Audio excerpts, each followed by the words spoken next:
मित्रांनो, केसागर पब्लिकेशनच्या Ksagar career academy YouTube चॅनलमध्ये तुमचं पुन्हा एकदा स्वागत आहे. राज्यसेवा पूर्व परीक्षा, संयुक्त पूर्व परीक्षा आणि इतर सगळ्याच परीक्षांमध्ये तुम्हाला सामान्य विज्ञान हा विषय आहे. स्पेशली कंबाईन परीक्षा आणि राज्यसेवा परीक्षेमध्ये विज्ञानाचं विद्यार्थी खूप जास्त टेन्शन घेतात.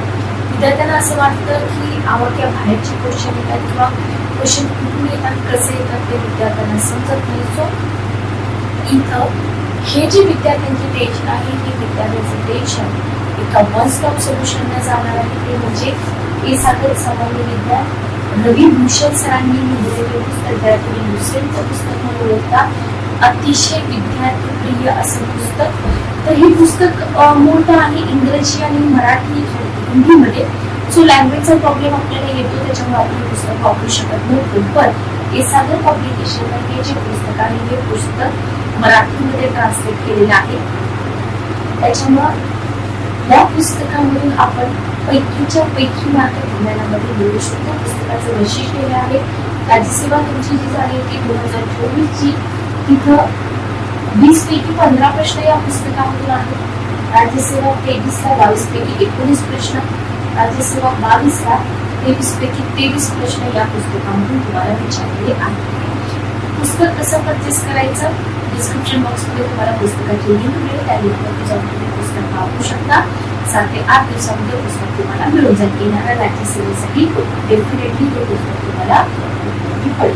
आता या पुस्तकामध्ये कंटेंट कशा पद्धतीने दिलेलं आहे त्याच्यावरती आपण हे डेमो लेक्चर सिरीज इथं कंटिन्यू करत आहे. चॅनलवरती नवीन असाल तर चॅनलला सबस्क्राईब करा, बेल नोटिफिकेशन ऑन करा, म्हणजे लेक्चरच्या नोटिफिकेशन तुम्हाला व्यवस्थित मिळेल. ठीक आहे. पुस्तक कलरफुल आहे, जसं आहे असं पुस्तकाची इमेज मी इथे घेतलेली आहे. बघूया. जीवशास्त्राचा पहिला सेक्शन आहे, बघूया. रवी भूषण सर, केसागर. बायोलॉजीचा पहिला सेक्शन आहे जीवशास्त्र. आता याच्यामध्ये बघा, जीवशास्त्राचं इंट्रोडक्शन किंवा पहिला टॉपिक जो आहे तो खूप इम्पॉर्टंट आहे आणि तिथून आयोगाने खूप सारे क्वेश्चन विचारलेले पण आहेत. तर इथं तुम्हाला सुरुवातीला बायोलॉजी किंवा जीवशास्त्र, जीवन विज्ञान म्हणजे काय याची डेफिनेशन दिली आहे. निसर्ग विज्ञानाच्या ज्या शाखेमध्ये, लक्षात घ्या, निसर्ग विज्ञानाच्या ज्या शाखेमध्ये किंवा ज्या शाखेच्या अंतर्गत सजीव आणि त्यांची शरीर रचना कशी आहे, लिव्हिंग बीइंग, आणि मॉर्फॉलॉजी, सजीवांचं वर्गीकरण, ज्याला आपण क्लासिफिकेशन म्हणतो, भोवतालसोबत सजीवांच्या होणाऱ्या आंतरक्रिया यांसारख्या त्यांच्या विविध कृतीनकांचा भिन्न आणि पारदर्शक मार्गाने एकत्रित अभ्यास केला जातो. त्या निसर्ग विज्ञानाच्या शाखेला आपण काय म्हणतो? बायोलॉजी असं म्हणतो. आणि या बायोलॉजी मधूनच आपल्याला क्वेश्चन जास्त विचारले जातात. ठीक आहे, क्लिअर? आता ही बायोलॉजीची डेफिनेशन तुम्हाला विचारली जाणार नाही, पण आयोगाचं काहीच सांगता येत नाही. आयोग कधीही काहीही विचारू शकतो. ओके. निसर्ग विज्ञानापासून जीवशास्त्राची शाखा अरिस्टॉटल यांनी वेगळी. आता इथून आपले क्वेश्चन चालू होतात की निसर्ग विज्ञानापासून जीवशास्त्राची शाखा कोणी वेगळी केली? अरिस्टॉटल यांनी वेगळी केली. म्हणून अरिस्टॉटल यांना काय म्हटलं जातं? जीवशास्त्राचा जनक म्हटलं जातं. इथं क्वेश्चन आहे, पण हा क्वेश्चन पूर्वी पण तुम्हाला विचारलेला आहे की जीवशास्त्राचा जनक कोणाला म्हणतात. त्याच्यानंतर J.B. लॅमार्क यांच्यावरती तुम्हाला क्वेश्चन आहे. J.B. लॅमार्क, फ्रान्स आणि J.R.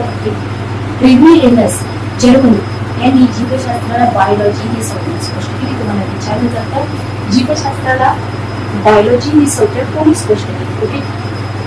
पुढे काय झालं का?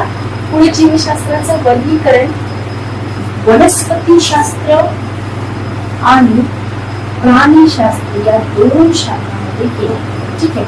बघा, जीवशास्त्राचं वर्गीकरण वनस्पतीशास्त्र आणि प्राणीशास्त्र या 2 शाखांमध्ये केलं गेलं. कोणी केलं? तर इथं ग्रीक वनस्पतीशास्त्रज्ञ थिओफ्रास्टस, लक्षात घ्या, या थिओफ्रास्टसनं त्याच्या हिस्टोरिया प्लॅन्टारम या पुस्तकामध्ये आपल्याला 500 वनस्पतींच्या जातींचं स्पष्टीकरण दिलेलं दिसून येतं. तर इथं तुम्हाला थिओफ्रास्टस वनस्पतीचं 2 शाखा, जीवशास्त्राचं 2 शाखामध्ये वर्गीकरण कोणी केलं, हिस्टोरिया प्लॅन्टारमचे लेखक कोण आहेत, अशा पद्धतीनं question fill in the blanks जोड्या मध्ये येऊ शकतात. कोणाला वनस्पती शास्त्राचा जनक म्हटलं जातं? थिओफ्रास्टस यांना वनस्पती शास्त्राचा जनक म्हटलं जातं. हिस्टोरिया ॲनिमलिया पुस्तक कोणी लिहिलं? अरिस्टॉटलने लिहिलं. हेही तुम्हाला विचारलं जाऊ शकतं. त्याच्यामध्ये प्राण्यांच्या 500 जातींविषयी चर्चा केलेली आहे. तर पुस्तकाचं वैशिष्ट्य बघा तुम्ही, इच अँड एव्हरी लाईन वरती तुम्हाला क्वेश्चन मिळणार आहे आणि हेच क्वेश्चन तुम्हाला येणाऱ्या एक्झाम मध्ये दिसतात. लक्षात आलं? याच्यानंतर आपल्या इथे जर आपल्या इंट्रो सजीवांचं वर्गीकरण, विद्यार्थी इथूनच सुरुवात करतात. विद्यार्थ्यांना वाटतं डायरेक्ट सुरुवात करावी, पण कार्ल लिनियस, अरिस्टॉटल यांच्यावरती क्वेश्चन येतात. तो भाग तुम्ही तो स्किप करू नका. बघा, सजीवांचं वर्गीकरण शास्त्रीय दृष्ट्या प्रदर्शित करणारा किंवा मानणारा पहिला शास्त्रज्ञ कोण? तर पहिला शास्त्रज्ञ होता जॉन रे. इथे पण क्वेश्चन करा. सजीवांचं वर्गीकरण शास्त्रीय दृष्ट्या प्रदर्शित करणारा पहिला शास्त्रज्ञ जॉन रे होता.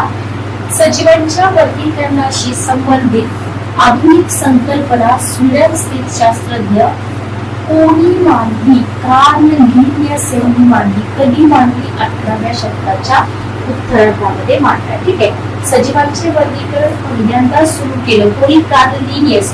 म्हणून त्यांना म्हटलं जातं वर्गीकरण शास्त्र किंवा टॅक्सॉनॉमीचा जनक. 1969 मध्ये काय झालं बघा, द्विसृष्टी बाय किंगडम, अमेरिकन वनस्पती पारिस्थितिकी तज्ञ R.H. व्हिटाकर यांच्या पंचसृष्टी प्रणालीला इथं पुनर्स्थापित केलेली आपल्याला दिसून येते. लक्षात ठेवा. आणि R.H. व्हिटाकर यांची जी 5 किंगडम क्लासिफिकेशन आहे याच्यावरती एक्झाम मध्ये क्वेश्चन विचारले जातात. 5 किंगडम क्लासिफिकेशन कोणी केलं हाही क्वेश्चन तुम्हाला विचारलेला आहे, R.H. व्हिटाकर यांनी. ठीक आहे. ओके. सजीवांच्या या 5 सृष्टीमध्ये पहिली सृष्टी आहे मोनेरा किंवा मोनेरा किंगडम. आता याच्यामध्ये तुम्हाला काय विचारलं जातं बघा, सिंपल आहे क्वेश्चन. सिंपल विचारले जातात की कोणत्या सृष्टीमध्ये किंवा मोनेरा सृष्टीमध्ये सर्व डॅश डॅश सजीवांचा समावेश होतो. एक तर मराठीमध्ये ऑप्शन असेल आधी केंद्रकी किंवा डायरेक्ट प्रोकॅरियोटिक सेल असंही तुम्हाला लिहून दिलं जाऊ शकतं. तर मोनेरा किंगडम मध्ये आधी केंद्रकी किंवा प्रोकॅरियोटिक सजीवांचा समावेश होतो. याच्यामध्ये कोणते जीव येतात? तर जीवाणू आणि एकपेशीय जीव कुठे येतात? त्या मोनेरा किंगडम मध्ये. ठीक आहे. लक्षात ठेवा. नेक्स्ट बघा, नेक्स्ट किंगडम तुम्हाला इथं दिलेला आहे प्रोटिस्टा. बरोबर. मोनेरा नंतर प्रोटिस्टा. प्रोटिस्टा युकॅरियोटिक दृश्य केंद्रकी जोड्या मध्ये सुद्धा विचारलं जाऊ शकतं. मोनेरा, प्रोटिस्टा, कवक, वनस्पती, प्राणी. त्याच्यामध्ये वनस्पती आणि प्राणी किंगडम सोपं आहे, काही अवघड नाहीये. तुम्हाला फक्त 2 किंगडम 3 किंगडम फक्त लक्षात ठेवायचे. काय अवघड आहे का बघा. तर प्रोटिस्टामध्ये युकॅरियोटिक एकपेशीय विशेष करून जलचर येतात. बरोबर. ठीक आहे. कशामध्ये विशेष करून जलचर येतात? प्रोटिस्टामध्ये. उदाहरणार्थ अमिबा. ओके. कवक ही जी सृष्टी आहे तर याच्यामध्ये फोटोसिंथेसिस घडत नाही. लक्षात ठेवा. कोणत्या सृष्टीमध्ये फोटोसिंथेसिस घडत नाही? कवकामध्ये घडत नाही, वनस्पतीमध्ये घडतं. मग या कवकामधल्या दृश्य केंद्रकी पेशी असतात आणि त्या फोटोसिंथेसिस करत नाही. परजीवी असतात, त्यांची पेशी भित्तिका कायटिनने बनलेली असते. त्या कायटिन वरती पण तुम्हाला क्वेश्चन विचारलेला आहे. ठीक आहे. ओके. क्लिअर. तिसरी आपली सृष्टी आहे वनस्पती. आपल्याला माहिती आहे सगळ्या रंगाच्या मल्टी कलर वनस्पती फोटोसिंथेसिस करतात, त्यांच्यामध्ये पेशी भित्तिका असते. हे सगळं आपल्याला लक्षात ठेवायचंय. त्याच्यानंतर शेवटचा किंगडम येतो प्राणी.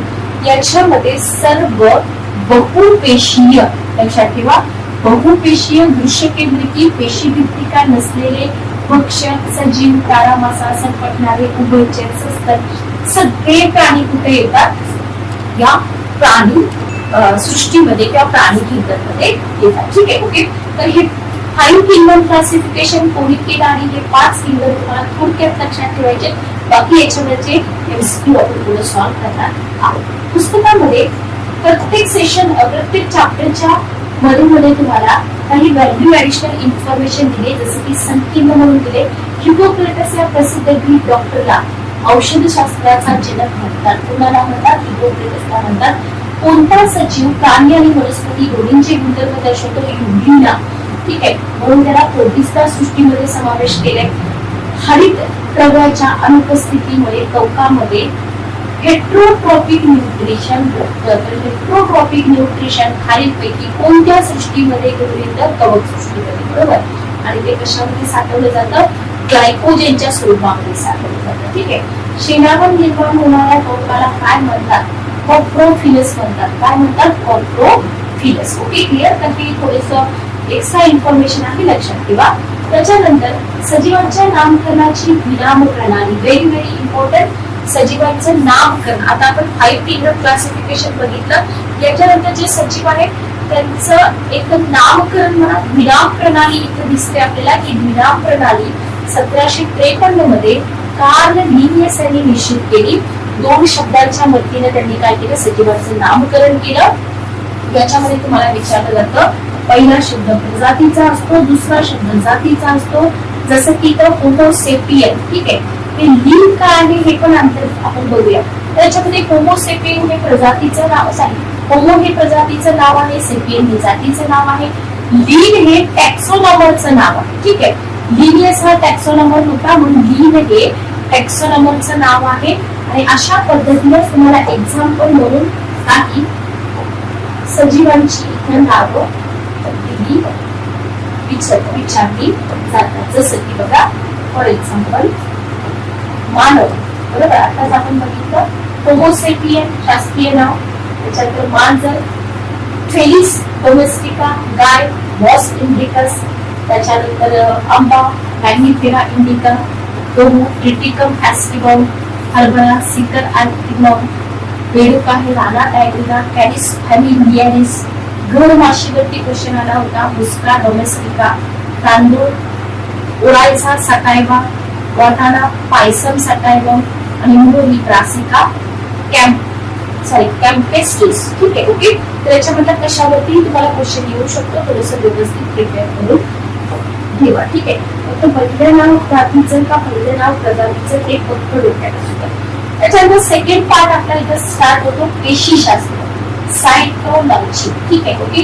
तर पेशीशास्त्र ही जीवशास्त्राच्या शाखांवरती पूर्वी पण क्वेश्चन आलेले आहेत, लक्षात घ्या. तर पेशीशास्त्र ही जीवशास्त्राची अशी शाखा आहे ज्याच्यामध्ये पेशी आणि पेशींच्या आतील पदार्थांच्या रचनेचा अभ्यास, म्हणजे शरीरशास्त्र विषयक रचनांचा अभ्यास केला जातो. क्वेश्चन करा, पेशीशास्त्रामध्ये कशाचा अभ्यास केला जातो? तर सगळ्या सजीवांच्या रचनात्मक आणि कार्यात्मक एककाला काय म्हणतात? पेशी म्हणतात. क्वेश्चन, रचनात्मक आणि कार्यात्मक एककाला पेशी म्हणतात. पेशीची रचना, पेशीचा आकार कसा असतो? भिन्न असतो. विविध सजीवांमध्ये पेशींची रचना, आकार भिन्न असतातच, परंतु एकाच सजीवामध्ये भिन्न अवयवातील पेशींची रचना आणि आकार सुद्धा भिन्न असतात. लक्षात ठेवा, 2 सेंटेन्स आहेत. पेशीची रचना आणि पेशीचा आकार सेम असतो का? नाही, भिन्न असतो. विविध सजीव आहेत, बरोबर. या विविध सजीवांमध्ये पेशीची रचना पण भिन्न असते, आकार पण भिन्न असतो, पण एकच सजीव आहे. ठीक आहे. ए नावाचा सजीव आहे. हे लक्षात आलं. या ए नावाच्या सजीवाची विभिन्न अवयव आहेत आणि या विभिन्न अवयवामधील पेशींची रचना सुद्धा कशी असते? भिन्न असते, आकार भिन्न असतो. इव्हन आपलेच अवयव होता. ठीक आहे. युनिसेल्युलर म्हणजे एक पेशीय सजीवांमध्ये सुद्धा पेशीचा आकार आणि रचना कशी असते? भिन्न असते. लक्षात ठेवा, पेशीचा आकार आणि रचना पूर्णपणे कशावरती डिपेंड करते?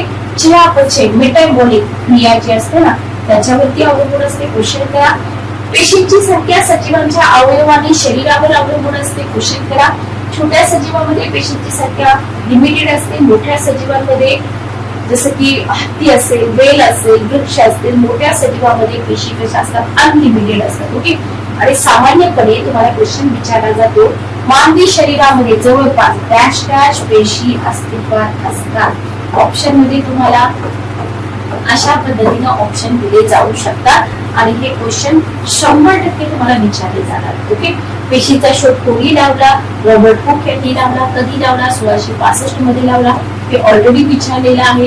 त्यांचं पुस्तक मायक्रोग्राफिया, याच्याबद्दल कधी क्वेश्चन विचारला नाही पण विचारला जाऊ शकतो.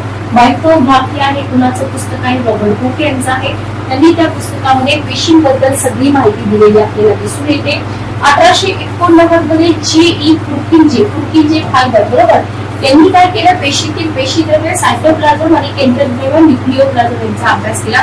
लक्षात ठेवा, जे वैज्ञानिक आहेत त्यांचं कार्य आणि त्यांचं संशोधन कोणत्या क्षेत्राशी रिलेटेड आहे त्याच्यावरती तुम्हाला क्वेश्चन विचारले जातात. सन 1674 मध्ये डच शास्त्रज्ञ ल्युएनहॉफ, इथे तुम्हाला ल्युएनहॉफ वरती पण क्वेश्चन करू शकतो.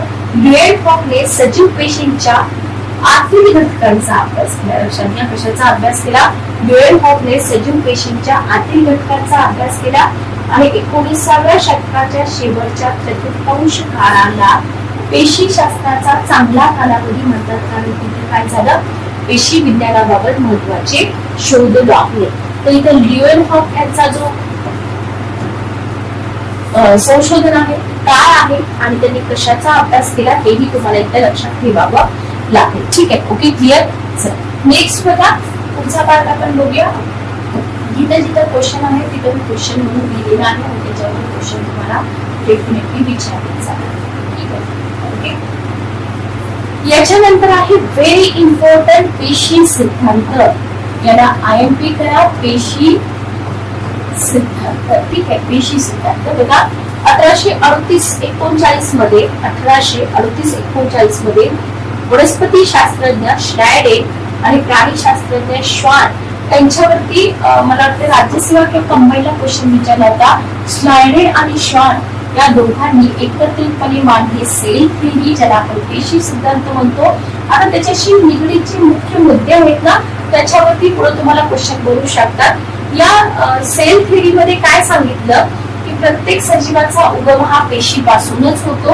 प्रत्येक सजीवाचं शरीर एक किंवा जास्त पेशींचं बनलेलं असतं. जरी पेशी मेटाबॉलिक क्रियेमध्ये भाग घेत असली आणि इतर पेशींसोबत अवयव तयार करत असली तरी सुद्धा प्रत्येक पेशी ही स्वतः कशी असते, स्वतंत्र असते. आणि चौथा मुद्दा सेल थेअरीचा आपल्याला लक्षात ठेवायचा आहे की ज्या प्रक्रियेमधून, ज्या प्रोसेस मधून पेशी तयार होते ती कशी आहे, ती कॉम्प्लिकेटेड आहे, क्लिष्ट आहे, पण पेशीचा मुख्य भाग काय आहे, न्यूक्लियस आहे. ठीक आहे, तर सेल थेअरी कोणी मांडली, कधी मांडली आणि पुढचा क्वेश्चन तुमचा बनू शकतो सेल थेअरी मधले 4 मुख्य फॉर्म. ठीक आहे, त्याच्यानंतर आपल्याला बघायचं पेशीची रचना. तर पेशी ही मुख्यतः डॅश डॅशची बनलेली असते, विविध थरांची बनलेली असते, त्यांना सेल ऑर्गेनेलिज म्हणतात. इथे क्वेश्चन करा, पेशींच्या थरांना सेल ऑर्गेनेलिज म्हणतात. प्रत्येक पेशी अंग निश्चित ठराविक कार्य करतात. पेशी सजीव असतात, लक्षात ठेवा बरं का, पेशी सजीव असतात म्हणून आपल्या जीवनाशी संबंधित सगळ्या क्रिया आणि कार्य करतात. सगळ्या प्रकारच्या पेशीमध्ये सगळ्या प्रकारची पेशी अंगक आढळतात, सेल ऑर्गेनेलिज आढळतात. क्वेश्चन करा, पेशी चित्त्याकृती, लंबवर्तुळाकार, गोल, आडव्या इत्यादी विविध रचना असलेल्या असतात आणि जवळपास सगळ्या पेशीमध्ये कोणते 3 घटक असतात? एक असतं पेशीपटल, एक असतं केंद्रक आणि एक असतं केंद्रद्रव्य.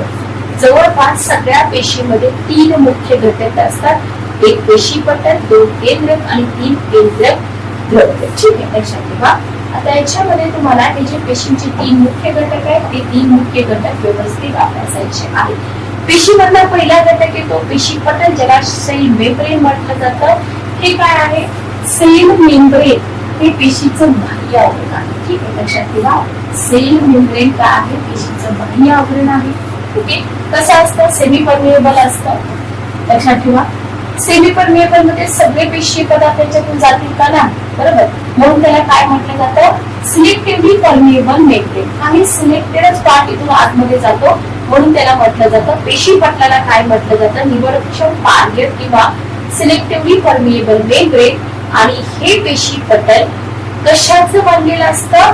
मेद आणि प्रथिनांचं बनलेलं असतं, लिपिड आणि प्रोटीनचं बनलेलं असतं. हा सगळ्यात जास्त महत्वाचा आहे.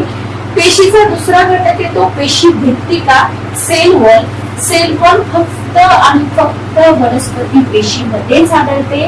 पेशी भित्तिका सेल्युलोज या निर्जीव पदार्थाची बनलेली असते, जसे की पेशी पटल वेद आणि प्रथिनांचं बनलेलं असतं. वेगवेगळ्या वनस्पती पेशी भित्तिकेची रचना आणि घटक वेगवेगळे असतात. सेल्युलोज कसा आहे? मूळतः जटिल पदार्थ आहे. काय करतो सेल्युलोज? वनस्पतीला रचनात्मक आधार पुरवतो, वनस्पतीला विशिष्ट आकार प्राप्त करून देतो. बाह्य आक्रमणापासून पेशी पटल आणि केंद्र द्रव्याचं संरक्षण करण्याचं कार्य काय करतो? पेशी भित्तिका. म्हणजे पेशी भित्तिका एक सिक्युरिटीचं काम करते असं आपण इथं म्हणू शकतो. Okay, clear. आणि पेशीचा तिसरा मुख्य घटक आहे केंद्रक. 1831 रॉबर्ट ब्राउनने पेशी केंद्रकाचा शोध लावला. इथे क्वेश्चन करा, पेशी केंद्रकाचा शोध कोणी लावला?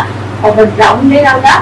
आणि पेशीच्या मध्यभागी असतं. पेशीच्या सगळ्या कार्याचं नियंत्रण कोण करतं? न्यूक्लियस किंवा केंद्रक करतो. एवढ्या साध्या सोप्या शब्दामध्ये पुस्तकाची मांडणी आहे, लक्षात घ्या.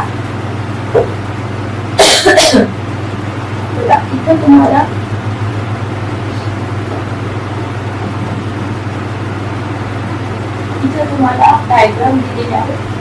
ती आहे वनस्पती पेशी, ती आहे प्राणी पेशी. बघून घ्या, वनस्पती पेशी आणि प्राणी पेशी याच्यामध्ये जर आपण बघितलं तर ही पेशी भित्तिका तुम्हाला दिसते, बरोबर. पेशी भित्तिका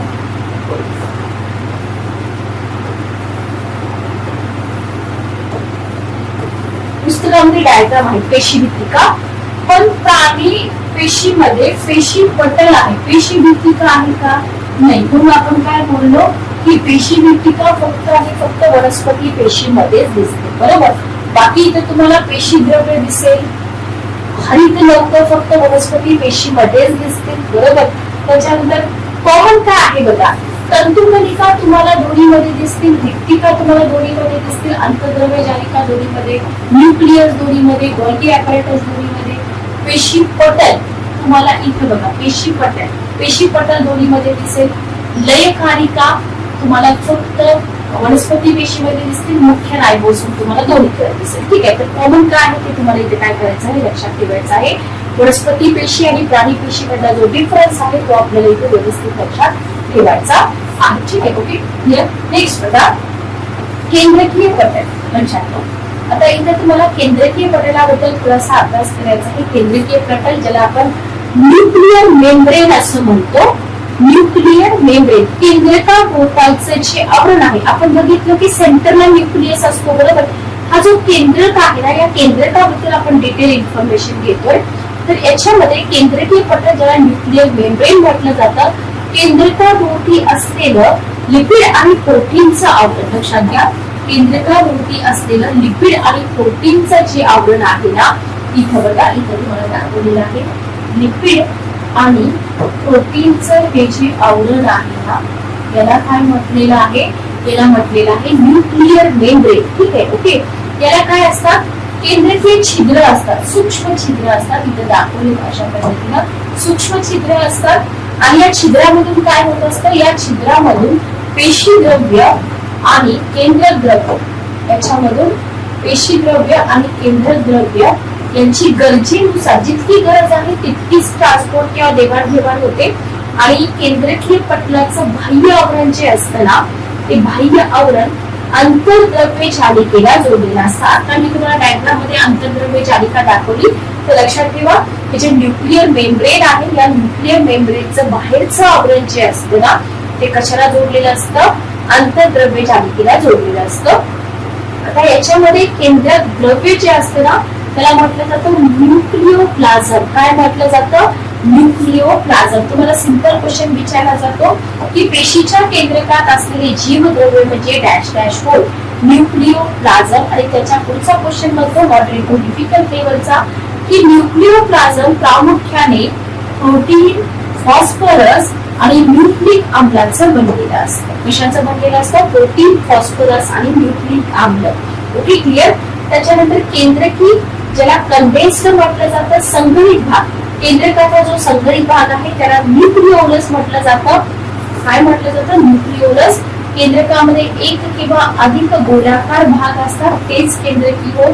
याचा शोध फेलिक फोंटानाने लावला. कोणी लावला? फेलिक फोंटाना. न्यूक्लियसचा इतका डीप मध्ये अभ्यास आपण केला होता का? नाही, लक्षात घ्या. आणि या केंद्रकीची मुख्य कार्य पण तुम्हाला दिलेली आहेत, न्यूक्लिओलसची कार्य, ज्याच्यामध्ये RNA, ठीक आहे, RNA संश्लेषित करणं आणि दुसऱ्या ठिकाणी त्याचं वहन करणं, रायबोसोम्स केंद्रकी मध्ये जमा करणं, ही दोन कामे आहेत न्यूक्लिओलसची. ठीक आहे. ओके, ही दोन कामे कशाची आहेत? न्यूक्लिओलसची आहेत. नेक्स्ट बघा, केंद्रक जालिका. आता इथे जर आपण बघितलं तर केंद्रकीचा मुख्य भाग जो आहे ना तो कसा असतो, जाळीच्या आकाराचा असतो, बरोबर, न्यूक्लिओलस. ठीक आहे, ज्याच्यामध्ये जाड कोण आढळतात त्याला काय म्हटलं जातं, क्रोमॅटिन म्हटलं जातं. क्रोमॅटिन हे हिस्टोन एक प्रकारचं प्रथिन आहे. डीएनए डीऑक्सिरायबोज न्यूक्लिक ऍसिड आणि आरएनए रायबोज न्यूक्लिक ऍसिड. आता हे सगळे पॉईंट तुम्हाला काय करायचे, व्यवस्थित लक्षात ठेवायचे. फक्त कंटेंट जे आहे ना इतकं डिटेल कंटेंट तुम्हाला कुठून मिळणार आहे, तर कशापासून बनलेलं आहे हे तुम्हाला लक्षात ठेवायचंय. क्रोमॅटिन मध्ये डॅश डॅश हा मुख्य घटक असतो. तुम्हाला कुठूनही कसंही कंटेंट विचारलं जाऊ शकतं, जसं की क्रोमॅटिन मध्ये कोणता मुख्य घटक असतो, डीएनए असतो, बरोबर. तो सजीवांमधील जनुकीय गुणधर्माचं कारण असतो. ओके, पेशी विभाजनाच्या वेळी क्रोमॅटिन काय होतो, आकुंचित होतो आणि विविध लहान जाड आणि एकत्रित रूपामध्ये विभाजित होतो. त्यांना गुणसूत्रे किंवा क्रोमोसोम्स असं म्हणतात. आणि विविध सजीवांच्या जवळपास सर्व प्रजीवांच्या पेशीतील केंद्रकामध्ये गुणसूत्रांची संख्या कोण निश्चित करतं, क्रोमॅटिन निश्चित करतो. Very very important. विविध सजीवांच्या जवळपास सर्व प्रजातींच्या पेशीमधील केंद्रकामध्ये गुणसूत्रांची संख्या कोण निश्चित करतो, क्रोमॅटिन निश्चित करतो. Okay, clear. चला पुढे जाऊया. सजीव, विविध सजीव आणि त्यांच्या पेशीतील गुणसूत्रांची संख्या. हा जो चार्ट आहे खूप महत्वाचा आहे, कारण याच्यामध्ये मधमाशी किंवा घरमाशी वरती गुणसूत्रांच्या संख्येवरती कंबाईनला क्वेश्चन विचारला होता. तर मानवामध्ये गुणसूत्रांची संख्या 23, बरोबर, क्रोमोसोम्स. घरमाशी 6, डास 3, मधमाशी 8. ठीक आहे, वानर असेल, चिंपांजी, घोडा, गरुड आणि कांदा. जेवढे एक्झाम्पल सरांच्या बुक मध्ये दिलेत ना त्याच्या बाहेर तुम्हाला शक्यतो तर क्वेश्चन घेतले, त्याच्यामुळे एवढंच करा, याच्या बाहेर काहीही करू नका. ठीक आहे, ओके. गुणसूत्रे, गुणसूत्रांवरती पण सेपरेटली क्वेश्चन विचारलेले आहेत. बघा, गुणसूत्रे जी असतात ना ही क्रोमॅटिन हा जो जनुकीय पदार्थ आहे क्रोमॅटिनचे मूळ घटक आहे. लक्षात ठेवा, गुणसूत्रे ही क्रोमॅटिनचे मूळ घटक आहे. प्रत्येक गुणसूत्रामध्ये दाट जेलीसारखा पदार्थ असतो, त्याला मॅट्रिक्स म्हटलं जातं. 2 अर्ध गुणसूत्रे ज्याला क्रोमॅटाइड्स म्हणतो आपण, आपापसामध्ये एका बिंदूत मिळतात आणि त्याला गुणसूत्र बिंदू सेंट्रोमेअर म्हटलं जातं. ठीक आहे, गुणसूत्रावरती जेवढी इन्फॉर्मेशन बुक मध्ये दिली तेवढीच करा, त्याच्या बाहेर अजिबात करू नका. गुणसूत्रावरती विविध जीन्स असतात, की जे की जीन्स किंवा जनुके कशाचा कार्यात्मक एकक असतं, डीएनएचा.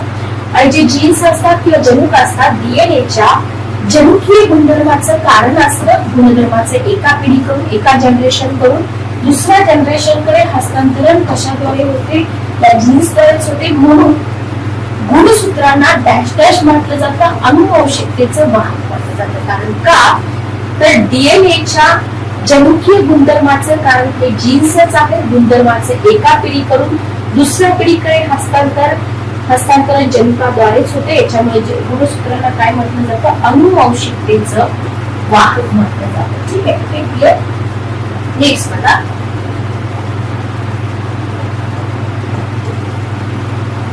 त्याच्यानंतर आपल्याला एका गुणसूत्रे आपण पाहिली. डीएनए आणि आरएनएच्या रचनेवरती पण क्वेश्चन विचारले जातात. डीएनए आणि आरएनएची रचना, तर लक्षात घ्या. डीएनए अगोदर तुम्हाला लॉंग फॉर्म माहित पाहिजे. डीएनए तर हा बहुन्यूक्लियोटाइड पॉलिन्यूक्लियोटाइड आहे. पहिला तर हा क्वेश्चन तुमचा असतो, पॉलिन्यूक्लियोटाइड आहे. जवळपास सर्व डीएनए हा पेशीच्या केंद्रकामध्ये मर्यादित असतो. कशामध्ये असतो, पेशीच्या केंद्रकामध्ये.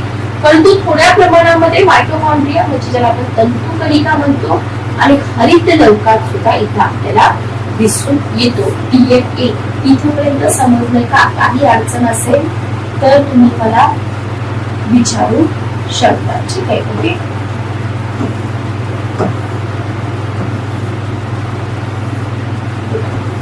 तर काही प्रमाणामध्ये हरित लवकात सुद्धा ग्रीन प्लास्टिसाइड्स मध्ये सुद्धा प्लास्टिक्स मध्ये असतो. डीएनएची रचना कशी असते, डबल हेलिक्स. बी सर्कल. 1953 वॅटसन आणि क्रिक यांचं मॉडेल तुम्हाला विचारलं जातं. बी सर्कल प्रतिकृती. थोडस मी झूम आउट करते म्हणजे तुम्हाला दिसून जाईल. बघा, इथं तुम्हाला पुस्तकामध्ये अशा प्रकारचे इमेजेस दाखवले आहेत. इथं तुम्हाला बघा RNA आणि DNA दोन्ही एकत्र दाखवलेले आहे. बरोबर, ठीक आहे. इथं आहे RNA आणि इथं आहे DNA, सॉरी इथं आहे DNA, ठीक आहे.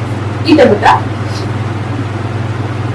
इथं तुम्हाला RNA चे नायट्रोजन युक्त आधारक दिलेले आहेत, इथं तुम्हाला DNA चे नायट्रोजन युक्त आधारक दिलेले आहेत, ठीक आहे. ओके, याच्यामध्ये RNA चे नायट्रोजन युक्त आधारक जर तुम्ही बघितले तर ते आहेत सायटोसिन, ओके, ग्वानिन, ऍडेनिन आणि युरासिल, ठीक आहे. इकडे जर तुम्ही बघितले DNA चे आधारक सेम सायटोसिन आहे, ग्वानिन आहे, ऍडेनिन आहे. युरासिलच्या ठिकाणी फक्त इथं थायमिन तुम्हाला दिसेल.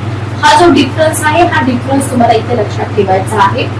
याचे जे फॉर्म्युलाज इथं तुम्हाला दिलेले आहेत लक्षात ठेवा, कधीही काहीही विचारलं जाऊ शकतं, ठीक आहे. आधारक जोडी पण तुम्हाला इथे दाखवलेला आहे, शर्करा फॉस्फेटचं सर्कल दाखवलेलं आहे, नायट्रोजन युक्त मुख्य आधारक सुद्धा इथे तुम्हाला दाखवलेले आहे. तर एक्झाम मध्ये काय विचारलं जाऊ शकते लक्षात घ्या. एक्झाम मध्ये तुम्हाला नायट्रोजन युक्त आधारक आणि त्याचे जे सूत्र आहेत ते अशा पद्धतीने ही विचारली जाऊ शकतात. तर एवढं फक्त लक्षात ठेवा, बाकी पुढची इन्फॉर्मेशन आपण इथे बघणारच आहोत. बहुन्यूक्लियोटाइड शृंखला ज्याला आपण DNA म्हणतो, त्याच्यामध्ये न्यूक्लियोटाइड एकलक, न्यूक्लियोसाइड, फॉस्फेट, त्याच्यानंतर न्यूक्लियोसाइडचं पुनर्वर्गीकरण शर्करा आणि आम्लारी, आम्लारीचं पुनर्वर्गीकरण शर्करा आणि आम्लारी, त्याच्यामध्ये शर्करेमध्ये प्युरिन, पायरिमिडियन, बरोबर, हा भाग इथे येतो. आणि इथे तुम्हाला ही जी शर्करा कॉलम दिसतो ना, इथं तुम्हाला ऍडेनिन, ग्वानिन, थायमिन, सायटोसिन याच्यावरती एक्झाम मध्ये क्वेश्चन विचारलेला दिसतो, ठीक आहे. Okay, clear. याच्या बाहेर काहीही नाही केलं तरी चालेल, पुढे कंटेंट तुम्हाला इथं मोठ्या सफिशियंट आहे. RNA सामान्यतः कसा असतो, RNA हेही तुम्हाला इथे विचारलं जाईल. तर RNA सामान्यतः सिंगल स्टँडर्ड असतो, बरोबर, सिंगल स्टँडर्ड. त्याच्यामध्ये काही विषाणूंमध्ये, उदाहरणार्थ लोह विषाणू, तो डबल स्टँडर्ड पण दिसून येतो. अपवाद आहे. RNA चे मुख्य कार्य तुम्हाला विचारलं जाऊ शकतं. प्रथिन संश्लेषण, प्रोटीन सिंथेसिस मध्ये मदत करणं हे RNAचं मुख्य काम आहे. परंतु काही वनस्पती आणि विषाणूंमध्ये जनुकीय पदार्थांचा वाहक म्हणून सुद्धा RNA काय करतो, कार्य करतो, लक्षात ठेवा. सामान्यतः RNA किती प्रकारचे असतात, 3 प्रकारचे असतात. रायबोसोमल RNA, ट्रान्सफर RNA आणि मेसेंजर RNA. रायबोसोमल, ट्रान्सफर आणि मेसेंजर RNA, ठीक आहे. तर हे 3 प्रकार लक्षात ठेवा. DNA आणि RNA मधला डिफरन्स काय आहे. DNA याच्यामध्ये डीऑक्सीरायबोज शर्करा असते, RNA मध्ये रायबोज शर्करा असते. DNA मध्ये ऍडेनिन, ग्वानिन, थायमिन आणि सायटोसिन नायट्रोजन युक्त आधारक, ठीक आहे. याच्यामध्ये थायमिन ऐवजी फक्त युरासिल आपल्याला इथं ऍड करायचं. संपूर्ण DNA हा कशामध्ये आढळतो, पेशीच्या केंद्रकामध्ये आढळतो. RNA मुख्यतः तुम्हाला पेशी द्रवामध्ये आढळतो, बरोबर. जिथं जिथं अपवाद आहेत ना, फक्त तोच पार्ट केला तरी चालेल. त्याच्यानंतर पुढचा सेक्शन आपला आहे पेशी द्रव. तर आपल्याला इथे काही सेपरेट टॉपिक म्हणून करायचं नाहीये. पेशी द्रवामध्ये हे घटक आहेत त्याचा आपण अभ्यास करतो, ठीक आहे. पेशी द्रव्य याला काय म्हटलं जातं, याला म्हटलं जातं सायटोप्लाझम. काय म्हटलं जातं, सायटोप्लाझम, ठीक आहे. पेशी द्रव्य म्हणजे केंद्रक सोडून, बरोबर, जो न्यूक्लियस आहे ना, तो न्यूक्लियस सोडून पेशीचा जो उर्वरित भाग असतो त्याच्यामध्ये आपण बघितलं पाठीमागं एंडोप्लाझ्मिक रेटिक्युलम, गॉल्जी ॲपॅरेटस असेल, लायसोसोम असतील, मायटोकॉन्ड्रिया आहे, रायबोसोम आहे, सेंट्रोसोम आहे, प्लास्टिड आहे, त्याच्यानंतर क्रोमोप्लास्ट आहे, बरोबर, रिक्तिका आहे. यांसारखी विविध घटक असतात. ओके, तुम्हाला विचारलं जाऊ शकतं की पेशी द्रव्यामध्ये खालीलपैकी कोणकोणते घटक असतात. आणि पेशी अंगक, पेशी द्रव्य आणि केंद्र यांना एकत्रितपणे काय म्हटलं जातं, जीवद्रव्य असं म्हणतात, ठीक आहे. पेशीमधली अंगक, पेशी द्रव्य आणि केंद्र या सगळ्यांना एकत्रितपणे काय म्हटलं जातं, जीवद्रव्य. सेंटर पण येतं बघ त्याच्यामध्ये, केंद्र पण येतं, लक्षात ठेवा. त्याच्यानंतर आहे आंतरद्रव्य जालिका. नेक्स्ट बघा आंतरद्रव्य जालिका. तर याचा शोध कुणी लावला? याचा शोध पोर्टर यांनी लावला. लक्षात ठेवा, आंतरद्रव्य जालिकेचा शोध कुणी लावला? याचा शोध पोर्टर यांनी लावला 1945 मध्ये. ही पेशीद्रव्यात पेशी पटले केंद्रित पटल यांच्यामध्ये पसरलेली असते. आंतरद्रव्य जालिका मेद प्रथिनांची बनलेली असते. तिचे 2 पार्ट असतात. याला आपण स्मूथ वॉल्ड ER आणि रफ वॉल्ड ER म्हणतो. 11-12 तुम्ही शिकला असाल. गुळगुळीत आंतरद्रव्य जालिका आणि खडबडीत. ठीक आहे, ओके. आणि त्याच्या पृष्ठभागावरती काय असतात? रायबोसोम असतात. हा क्वेश्चन कंबाईनला विचारलेला होता. लक्षात घ्या. इथं तुम्हाला आंतरद्रव्य जालिकेची इमेज दाखवलेली आहे, बघून घ्या. याच्यामध्ये केंद्रक आवरण, सूक्ष्म छिद्रे दाखवले, गुळगुळीत आवरण आंतरद्रव्य जालिका, खडबडीत आवरण आंतरद्रव्य जालिका, रायबोसोम, कुंद अवकाशिका, सगळे काही तुम्हाला इथे दाखवलेले आहे. आणि आता बदलता ट्रेंड जर बघितलं तर अशा प्रकारचे डायग्राम तुम्हाला देऊन हे जे काय म्हणतात त्याला अशा पद्धतीनं ऍरो करून विचारलं जाऊ शकतं की हे काय आहे. ठीक आहे, ओके, क्लिअर. त्याच्यानंतर गोल्गी ॲपॅरेटस. तर इसवी सन 1898 मध्ये कॅमिलिओ गोल्गी यांनी या चा शोध लावला आणि हे नलिकेच्या गटांचे बनलेले असते. आता इथं विचारलं काय जातं की याच्यामध्ये केलं काय जातं बाबा? प्रतिसंश्लेषित केली जातात, बरोबर. आणि गोल्गी ॲपॅरेटस जे आहेत ना, हे पेशीभित्तिका आणि लयकालिका तयार करतात. Very very important. पेशीभित्तिका आणि लयकालिका तयार करतात. नेक्स्ट बघा पुढचा पार्ट. याच्यामध्ये तुम्हाला गोल्गी संकुलाची इमेज दाखवली आहे, बघून घ्या. ठीक आहे, ओके. त्याच्यानंतर आहे लयकालिका. पॅकेटच्या रूपामध्ये असतात, पटलाच्या बनलेल्या असतात. प्रत्येक पेशीमध्ये भरपूर प्रमाणात तुम्हाला लयकालिका आढळतात. लयकालिकेमध्ये शक्तिशाली हायड्रोलिटिक एन्झाईम असतं. जल अपघटनी विकर असतं का? लक्षात ठेवा. आणि हे हायड्रोलिटिक एन्झाईम काय करतं? प्रत्येक कार्बनी जैविक पदार्थ पचण्यास सक्षम असतं. म्हणून या लयकालिकेची कार्य आपल्याला लक्षात ठेवायचे. याच्यामध्ये बॅक्टेरिया सारखे बाहेरील पदार्थ नष्ट केले जातात पेशीमध्ये. लयकालिका वृद्ध आणि कमकुवत पेशी आवृत्त पुनर्स्थित करतात. जेव्हा पेशी नष्ट किंवा पुनर्स्थित करण्याची गरज असते तेव्हा लयकालिका फुटते आणि त्यात असलेले द्रव बाहेर सोडते आणि स्वतः नष्ट होते. म्हणून याला काय म्हटलं जातं? सुसाइड व्हेहिकल्स किंवा सुसाइड बॅग असं म्हटलं जातं. आणि लयकालिका पेशीच्या आत येणाऱ्या बाह्य पदार्थांच्या पचनाला सुद्धा काय करते? मदत करते. ठीक आहे, ओके. त्याच्यानंतर आहे तंतुकणिका. याचा शोध कोणी लावला? बघा पुस्तकामध्ये प्रत्येक पार्टचा शोध कोणी लावला? रिचर्ड अल्टमन आणि कार्ल वेंडा यांनी लावलेला आहे. लंबवर्तुळाकार असतात. त्यांना त्याच्यामध्ये श्वसन विक्रिया ज्याला आपण रेस्पिरेटरी एन्झाईम म्हणतो, तर तुम्हाला स्पेशली रेस्पिरेटरी एन्झाईम वरती क्वेश्चन विचारला जाऊ शकतो की श्वसन विक्रिया आणि पैकी कशामध्ये आढळतात किंवा कशामध्ये दिसून येतात. ठीक आहे, तर तुम्हाला हे लक्षात ठेवायचं आहे. आणि ह्या श्वसन विकारांच्या मदतीने इलेक्ट्रॉन हस्तांतरित होतात, ऊर्जा मुक्त होते आणि ही ऊर्जा कशाच्या रूपामध्ये साठवली जाते? एटीपीच्या स्वरूपामध्ये साठवली जाते, ज्याला ऍडेनोसिन ट्रायफॉस्फेट लॉंग फॉर्म आहे. त्याच्यामुळे काय होतं? मायटोकॉन्ड्रियाला पेशीचं पॉवर हाऊस म्हटलं जातं. का पॉवर हाऊस म्हटलं जातं ते तुम्हाला माहित पाहिजे. आणि तंतुकणिका एटीपी रेणूच्या रूपामध्ये ऊर्जा साठवून ठेवतात, जो सजीवांच्या शरीराच्या ऊर्जेचा मेन सोर्स आहे. आणि जेव्हा शर्करेच्या एका रेणूचं अपघटन होतं तेव्हा किती एटीपी तयार होतात? क्वेश्चन विचारायचे 30 एटीपी तयार होतात आणि 34 एटीपी रेणू तंतुकणिकेमध्ये आढळतात. Okay, clear. त्याच्यानंतर आहे रायबोसोम. तर इलेक्ट्रॉन सूक्ष्मदर्शकाच्या साह्याने 1955 मध्ये G.E. पलाने यांनी रायबोसोमचा शोध लावला. तर रायबोसोमचा शोध कोणी लावला? G.E. पलाने. 2 मार्काला नाही विचारणार, जोड्यामध्ये विचारते. RNA-चा 80% भाग कशाचा बनलेला असतो? RNA-चा 80% भाग रायबोसोमने बनलेला असतो. रासायनिक दृष्ट्या हा RNA आणि प्रथिनांचा बनलेला. ठीक आहे, ओके. प्रथिने संश्लेषित करणं हे त्याचं कार्य आहे, त्यामुळे त्याला प्रथिनांचा कारखाना म्हटलं जातं. कशाला? रायबोसोमला. सगळ्या पेशी अंगकापैकी रायबोसोम सर्वात लहान आणि मेम्ब्रेन नसलेलं अंगक आहे. रायबोसोम गटाने आढळतात, त्यांना पॉलीरायबोसोम असं म्हणतात. गटाने आढळतात म्हणून पॉलीरायबोसोम असं म्हणतात. त्याच्यानंतर आहे तारक काय. ठीक आहे, त्याच्यानंतर काय? तारक काय. हे जे अंगक आहेत फक्त आणि फक्त प्राणी पेशीमध्येच आढळतं. 2 तारक केंद्राचं बनलेलं असतं. तारक काय पेशी विभाजनामध्ये मदत करतात. Very very important. कशामध्ये? पेशी विभाजनामध्ये. त्याच्यामुळे या प्रक्रियेमध्ये रोमके आणि कक्षाभिंता तयार होतात.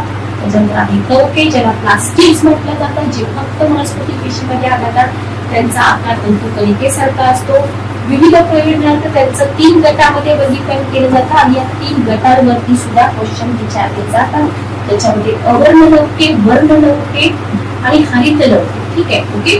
प्लास्टिड यांचे 3 गटामध्ये वर्गीकरण आहे. अवर्णलवके वनस्पतीचं मूळ, जमिनीखाली खोड इत्यादींसारख्या जो भाग सूर्यप्रकाशापासून वंचित असतो ना, या भागामध्ये तुम्हाला अवर्णलवके आढळतील.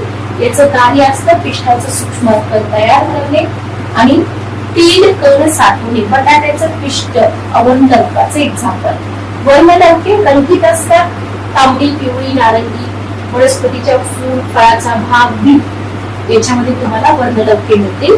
वनस्पतीच्या वेगवेगळ्या भागामध्ये वेगवेगळ्या प्रकारची वर्णलवके आढळतात, जसं की पान, टोमॅटो, गाजर. ठीक आहे, ओके. हरितलवक हे हिरव्या रंगाचं असतं आणि त्याच्यामध्ये कोणता धातू असतो? मॅग्नेशियम धातू असतो. ठीक आहे. वनस्पतीमध्ये सूर्यप्रकाश असताना हरितलवकामार्फत काय केलं जातं? प्रकाश संश्लेषणाची प्रक्रिया पूर्ण केली जाते. हरितलवकाला पेशीचं स्वयंपाकघर असं देखील म्हटलं जातं. हरितलवकात हरितद्रव्यासारखीच पीतद्रव्य आणि काय असतं बघा? पीतद्रव्य आणि कॅरोटीन सुद्धा असतात आणि कॅरोटीनच्या निर्मितीमुळे काय होतं? वनस्पतींची पानं पिवळी पडतात, लक्षात घ्या. ठीक आहे. आणि शेवटी आहे रिक्तिका. रिक्तिका अर्धपार्य पटलाने भेटलेल्या असतात, त्याला रिक्तिका पटल, टोनोप्लास्ट असं म्हटलं जातं. आणि रिक्तिकेचं मुख्य कार्य काय आहे? खनिज क्षार, शर्करा, कार्बन डायऑक्साईड, ऑक्सिजन, कार्बनिक आम्ल, विविध रंगाने उरलेले विरघळलेले पदार्थ असं अन्नघटक गोळा करणं हे रिक्तिकेचं कार्य आहे. लक्षात घ्या. रिक्तिकेमुळे पेशीला रसदार ठळकपणा प्राप्त होतो. प्राणी पेशीतील रिक्तिका आकाराने लहान असते, तर वनस्पती पेशीमधली रिक्तिका कशी असते? मोठी असते. Okay, clear. तर इथं हा पार्ट आपला संपतो. याच्यानंतर आपण पुढे पाहणार आहोत पेशींचे प्रकार. ठीक आहे. त्याच्यामध्ये आदि केंद्रकी पेशी, दृश्य केंद्रकी पेशी, ज्याला आपण प्रोकॅरियोटिक आणि यूकॅरियोटिक सेल म्हणतो. ठीक आहे. प्रोकॅरियोटिक आणि यूकॅरियोटिक सेल. तर हा जो पार्ट आहे हा पार्ट आपण नेक्स्ट सेशन मध्ये बघूया. तर विज्ञानासाठी अजूनही वेळ भरपूर आहे. राज्यसेवा परीक्षा मे मध्ये आहे. फर्स्ट स्टॉप सोल्युशन वापरा, जेणेकरून तुम्ही विज्ञानामध्ये आउट ऑफ मार्क्स घेऊ शकाल. सेशन कसं वाटलं कमेंट करून नक्की सांगा. जर काही डाऊट असतील तर कमेंट बॉक्स मध्ये विचारू शकता. वेगवेगळ्या नेक्स्ट सेशन मध्ये उद्या